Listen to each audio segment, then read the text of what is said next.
play basketball. 3,000. History with an exclamation. Anthony for three. Bang! That one goes down, and the game is tied. Yankees are champions of baseball.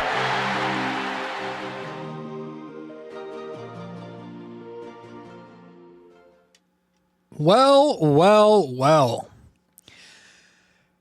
How we doing, everybody? I'm doing good. I am doing swell because the New York Knicks defeated the Boston Celtics, the dirty, scummy Celtics, 105-95 in their first time meeting since the Knicks booted them from the postseason, by the way. I'm doing good. It's always nice to beat that team. As a New York sports fan, it feels like New York sports, yes, we haven't been winning championships, but at least for what it's worth, they continue to just own that city. Let's just be honest. At least the last couple of years now. The Yankees boot them from the wild card round. That felt so good. A couple of their own natives taking part of that series. And then you get the Knicks knocking them out of the playoffs after what happened during the regular season, losing a bunch of times to them. And here, you just get to spoil them. Not spoil them because they didn't have anything to play for. They're a terrible team this year. But they were looking for their first win. And the Knicks said, nope, not here at the Garden, the real Garden, the only Garden. Let's take this win and let's move you to 0-2 and we'll go up to 2-0. And so the Knicks win 105-95 last night. It was not a great basketball game. The Knicks started very slow. They had some defensive breakdowns early. They were getting lost on switches with Boston running a lot of ghost screen actions on them. Brunson was getting exploited again. The Knicks were missing their shots. Good looks, which we'll talk about that for sure. But then they found a rhythm, and the shots did start to fall, and the Knicks got super hot in the second quarter, and by halftime they were up, I think, 15, maybe more. Second half, they got a bit sloppy again. Turnovers, misses, just some overall tough minutes there in the second half, but they fought through it. And despite taking their foot off the gas a little bit, they finish off strong enough and they win the game, and they continue to put old narratives to bed as they now go up 2-0 against two quality teams. The narrative last year was the Knicks couldn't beat these top teams in the Eastern Conference. And now I don't know where Boston's going to end up. I think we're all pretty certain where Cleveland's going to end up. We know they're going to be a good team. But they're 2-0 against the two teams they could not even sniff a win against last regular season. So it's a good start. It's as good a start as you can ask for a team who's got a new head coach, and obviously they've got high expectations this year. But the Knicks beat the Celtics by 10 points last night after beating the Cavs by a few possessions on opening night. Both wins coming at Madison Square Garden. Brunson in this game pours in 31 points. We'll talk about him a bit. Nice to see him come through. Towns, 26 and 13. Before we get to the game itself, though, folks, I want to talk about, I want to give a shout out in front of all two people listening to this podcast to Amazon Prime Video. Because one of my big qualms the last couple of years, and you could say this with a lot of sports, but really with basketball with me, it's like, I wish that major media outlets would actually break down the X's and O's of basketball. I wish those outlets like ESPN and Fox, etc., would actually take time to analyze and break down actions, schemes, coverages, reads, and the different nuances of the game. Instead of just talking very basic, using surface level statistics and storylines. It's all just very stale, bland, and boring. And I think that's a huge reason why, especially in the NBA, there are so many casual fans. right? So many fans who just don't really care about basketball, but it's fantasy, it's betting, it's triple doubles and highlight reels. And the media, I feel, only caters to that. And instead of trying to teach them something. Well, I'm going to shout out Amazon Prime Video last night because I thought they did a brilliant job in their post-game analysis. They had Nash on the panel. They had Blake Griffin up there. They had Dirk Nowitzki up there. And they were all breaking down actions and breaking down NBA defense. They broke down NBA defense, offense. It was really, really nice to see and very refreshing for once to not just have a couple of guys up there, shooting the shit and just talking out of their ass about, they can't, rebounds, points, assists, like it's like stupid basic level stuff. No, they were actually getting into the details of the game.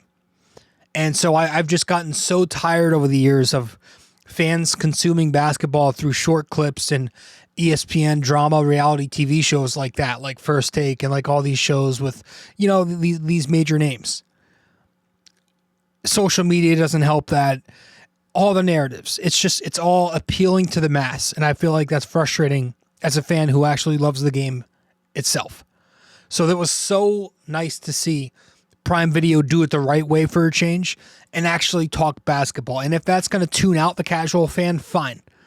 But I just hope there are casual fans who tuned into that and really learned something from it. Because that's what I try to do here on the show. I like to get into the details when we talk Yankees. I like to get into the details when we talk Knicks. I like to talk about the specifics.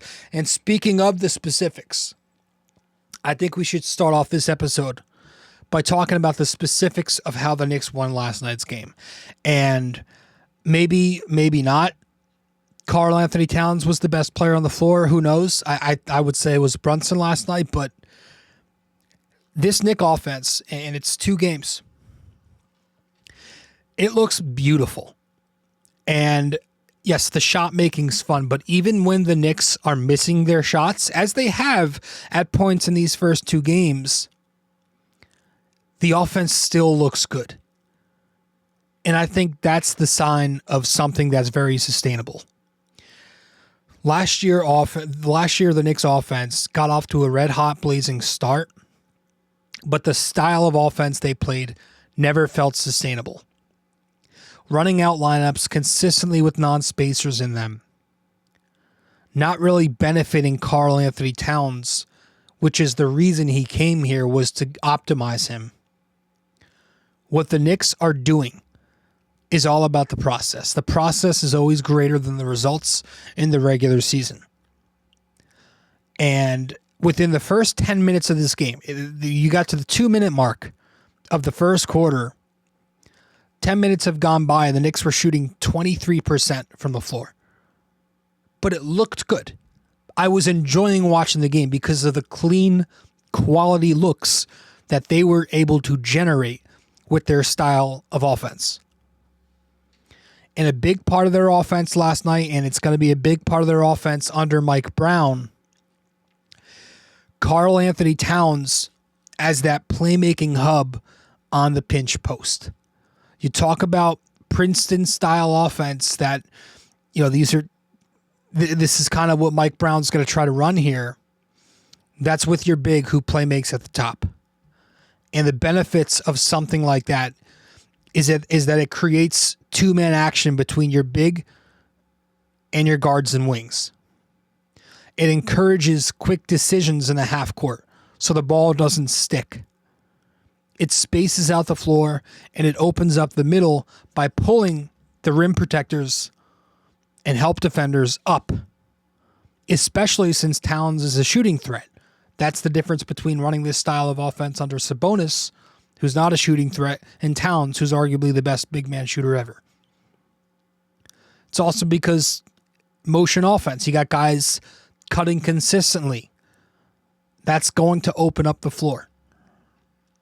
And so last night was a perfect example of Towns operating on the pinch post with cutters around him, surveying, and the Knicks creating offense that way. A ton of weave plays, a ton of wheel plays, I'm not an X's and O's expert by any means. So if you are much more advanced in that category than in that area than I am, I might be mislabeling some plays here, but I don't know really the true difference between wheel and weave actions, but basically like a weave screen play is what the Knicks have been spamming these last couple of nights.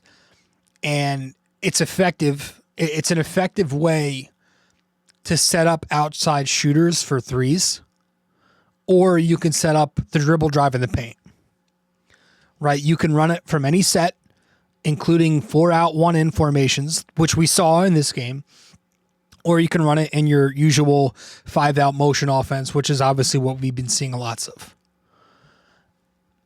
When your wing defender, or when the opposing wing defender, when they're trying, when the wing defender is denying the pass to the wing, running weave is a really good go-to offense because you don't have to use that pass to the wing.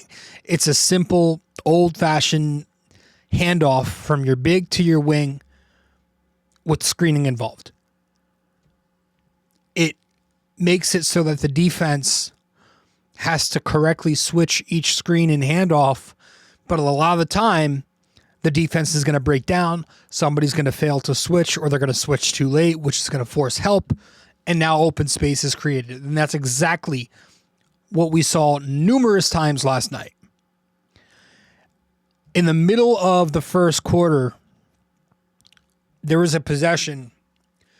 OG Anunoby throws the entry to Towns on the pinch post. He's got the big on him, Keita. OG makes a weave cut following that pass off of Towns' screen.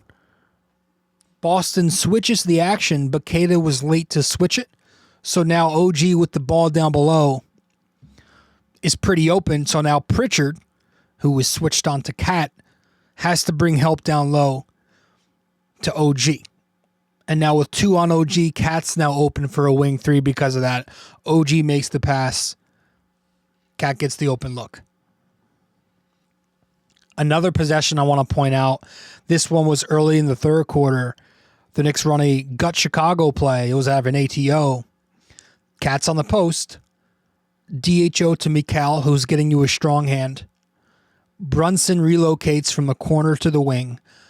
Deuce, who is next to Brunson on the wing, makes a wheel cut. So he goes from the wing to the corner, but he cuts in to do that. He cuts down for a pin down and then relocates to the corner off that.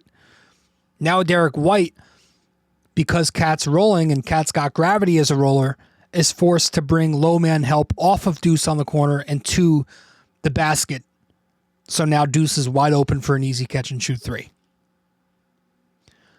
And there was another possession. You rewind a little bit, a couple at the top of the second quarter. There was one where, again, Towns is on the pinch. The Knicks run staggers for Shamet on the weak side. There was a twirl action involved. So you get a Kolek entry pass to Towns on the pinch post against Jaylen Brown, who was defending him. Shamet comes off the weak side stagger as OG twirls for an easy dunk. And that's because the paint was open. The paint was open for OG off the twirl because Towns is a major shooting threat. So he draws that attention from the help defenders. Another possession, maybe a minute or two later, it's another weak side stagger with another twirl off the exit screen. Mikal throws the entry to Cat on the pinch. Kolek and Mikal, they set staggers for OG, who again twirls out of. This time the lane wasn't open for OG, so the Knicks are able to pivot that with Towns in a handoff to Kolek. Clarkson sets an exit screen for OG to cut to the corner for an open 3, and OG ends up being wide open because Clarkson's screen removes the help defender. It's motion offense. Motion offense creates spacing. You know, there was a possession, there was an empty corner pick and roll at the top of the second quarter with a 45 cut off the weak wing. It's a Kolek Towns pick and roll. OG cuts weak side to remove the helper and Derek White. Kolek drives aggressively to force low man help off the weak corner. and Mikal is open because of that for a corner three. So those last couple of plays that we just said here are perfect examples of layering actions. We talked about that a lot under Tibbs, how the Knicks didn't layer their actions. If the primary action didn't go their way, they were done. It was just throw up a heave. But those last two plays we just mentioned, perfect example of the Knicks layering their actions. The first one there, pivoting to a handoff after the lane was clogged for OG. And the second one, pivoting to a Mikal Bridges cut to the weak corner after the defense stopped the initial empty pick and roll.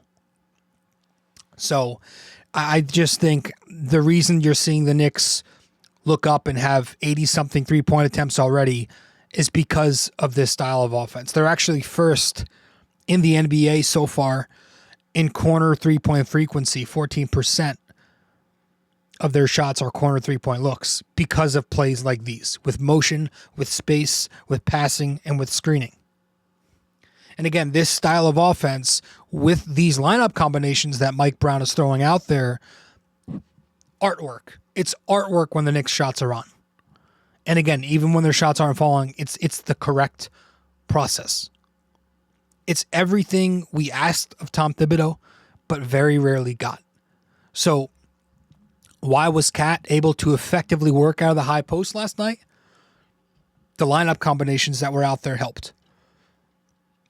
Mike Brown, already in 2 games, is showing more flexibility than Tibbs. Matchup dependent rotations, right? He ran 10 men last night. Against Cleveland on opening night, Cleveland is a team with 2 bigs in their starting lineup. They've got a lot of size. So Mike Brown wanted to match size. So he went Towns at the 4 with Huck Porty at the 5, double bigs. Last night against Boston, who is a team that's smaller and they're all about space and pace, Mike Brown wants to match that space and pace by playing small as well. He goes Cat at the 5, Deuce at the 2. You got 0 minutes and 0 seconds of traditional rim protecting bigs out there last night. And you got 32 minutes for Deuce McBride. How often last year did Tibbs stick with the same exact lineup and rotations despite completely different matchups, teams, right? It didn't matter if the Knicks were playing the Pacers. It didn't matter if the Knicks were playing the Cavs. It would be the same template rotation. That's not what we're getting. 2 games in, we've seen a variety of different ways the Knicks are going about this. This is exactly why Towns was able to operate so effectively at the pinch post last night.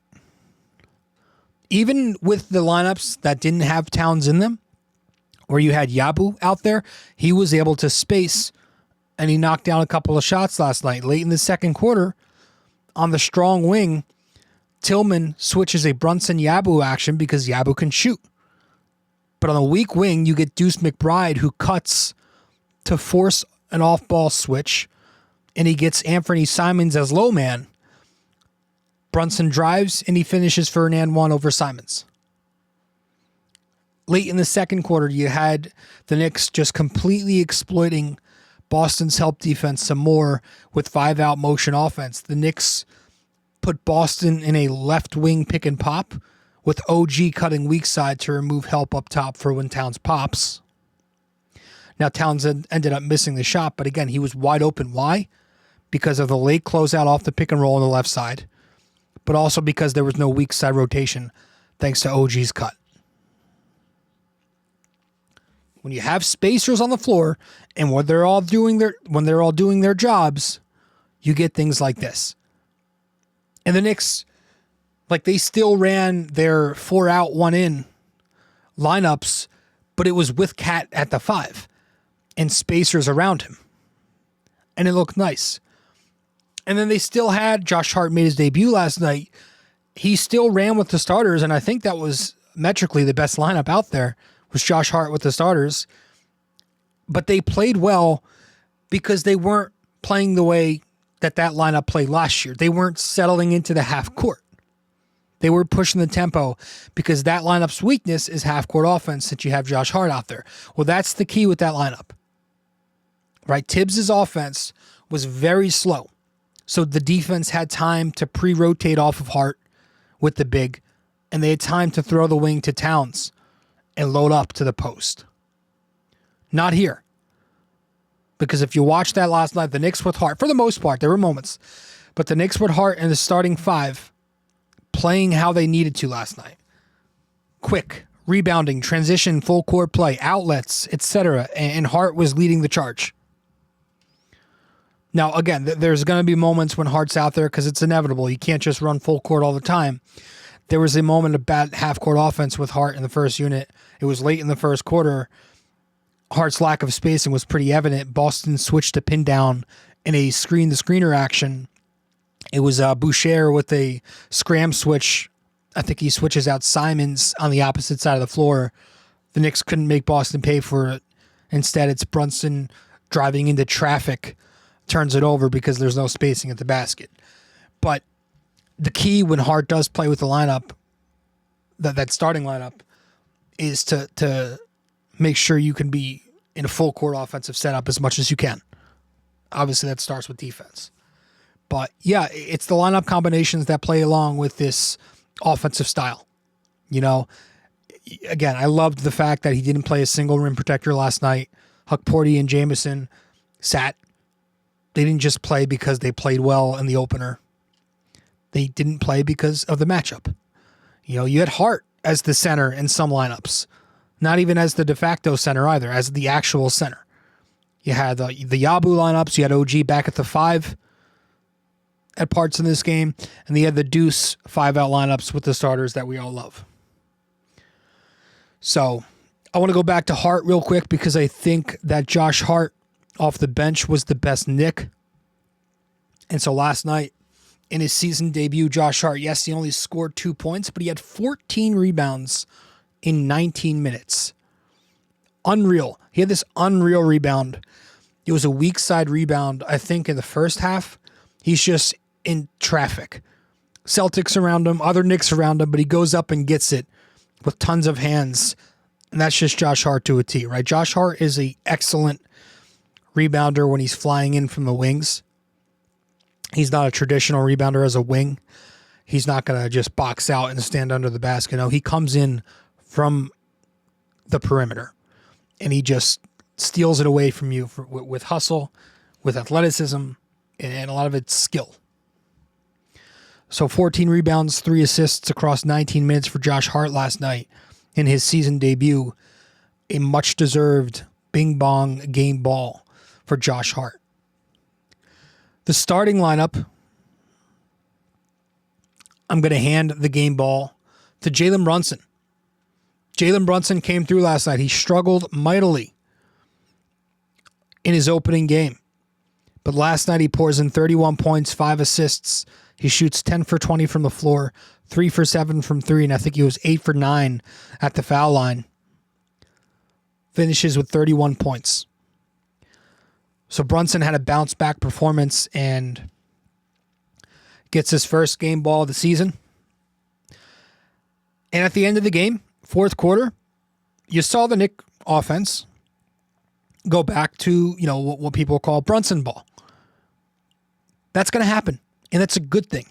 That's how every offense, whether it's an offense that's egalitarian, whether it's an offense that's very one-player-centric, every single offense in this league that has a superstar winds up going to their superstar down the stretch. That's just how it works. It's not going to be totally, you know, 5-man ball doesn't touch the floor for 48 minutes. That's not realistic. It's not always going to be scripted where you run sets like this constantly.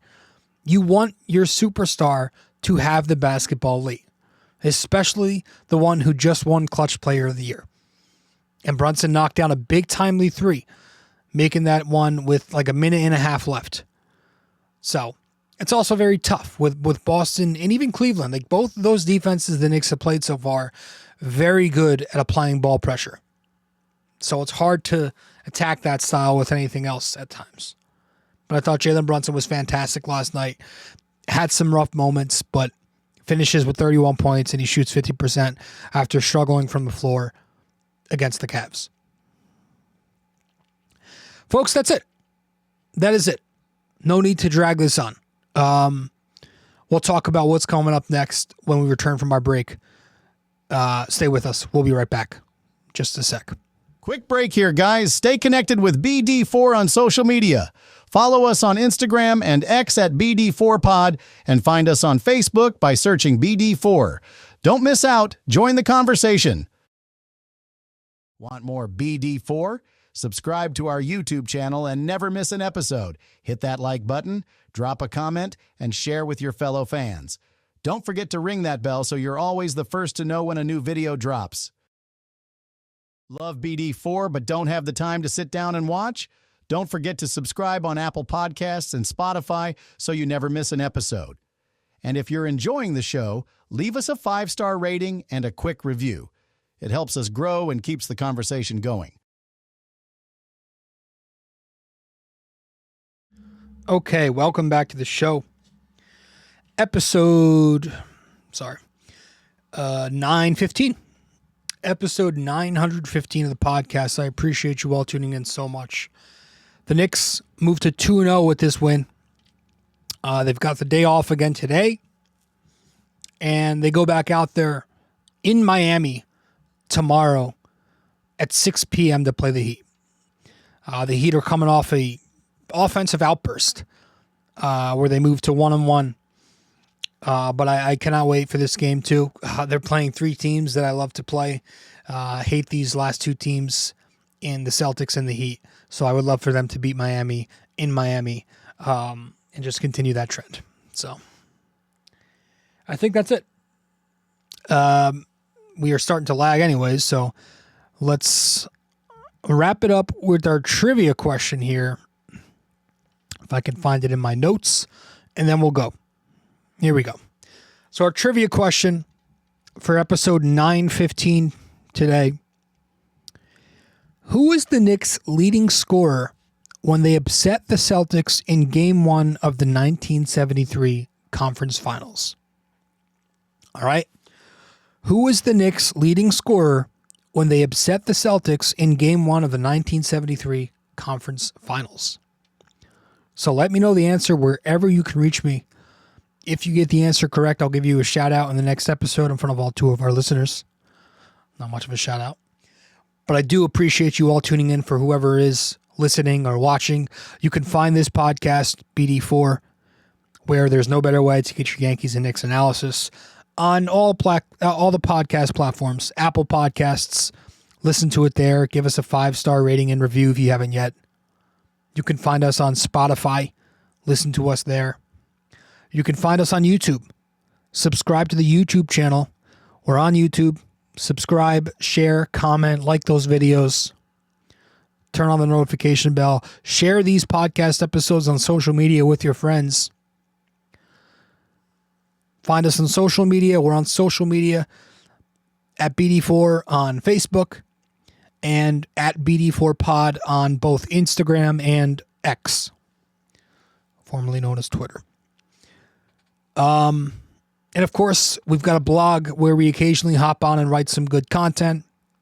If you go to bd4blog.wordpress.com, you will find our website. So folks, that's it. I appreciate you all tuning in. Episode 915 of the books. The Knicks top the dirty Celtics to stay unbeaten. Looking to go 3-0 tomorrow. Hopefully we can do that. I'll see you all soon. Appreciate it. Hey guys, thank you for listening to BD4. Be sure to follow us on social media, subscribe to us on YouTube, and give us a 5-star rating on Apple Podcasts. We'll see you next time.